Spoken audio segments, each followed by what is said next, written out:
इचलकरंजी महानगरपालिका निवडणुकीच्या पार्श्वभूमीवर महायुतीमधील भाजप व शिवसेनेच्या माध्यमातून कोणत्याच उमेदवाराची घोषणा करण्यात आली नसली तरीही अनेक जणांकडून पक्षामार्फत प्रचार सुरू करण्यात आला आहे। त्यामुळे ज्यांचे नाव अजूनही आघाडीवर अथवा फिक्स असे नेत्यांकडून सांगण्यात आले नाही ते मात्र अस्वस्थ असल्याची चर्चा राजकीय वर्तुळातून सुरू आहे। पाहूया याबाबतची ही सविस्तर स्टोरी। नमस्कार, मी अक्षय पवार आणि तुम्ही पाहता विशेषकास।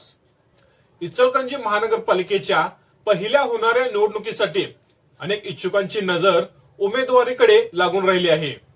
भाजप, शिवसेना व शिवशाहू विकास आघाडीची इच्छुक सर्वच उमेदवारांची मुलाखती पार पडली आहे, परंतु अजूनही भाजप, शिवसेना अथवा शिवशाहू विकास आघाडीच्या माध्यमातून कोणत्याच उमेदवाराचे नाव घोषित करण्यात आले नाही।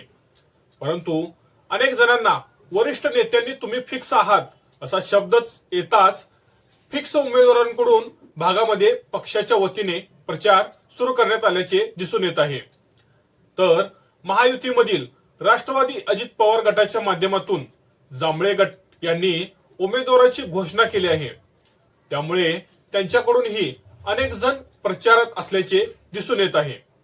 भाजप, शिवसेना व शिवशाहू विकास आघाडीच्या इच्छुक उमेदवारांकडून आपली उमेदवारी फिक्स होत नसल्याने अथवा त्यांना उमेदवारी मिळणार नसल्याची कुणकुण लागताच ते अन्य पर्याय शोधताना दिसत आहेत। तर अनेक जण अजून 2 दिवसानंतर पक्षाला रामराम करणार असल्याची चर्चा महापालिकेच्या परिसरामध्ये बोलताना दिसून येत आहे। त्यामुळे राजकीय वातावरण आतापासूनच तापत असल्याचे चित्र शहरामध्ये दिसून येत आहे।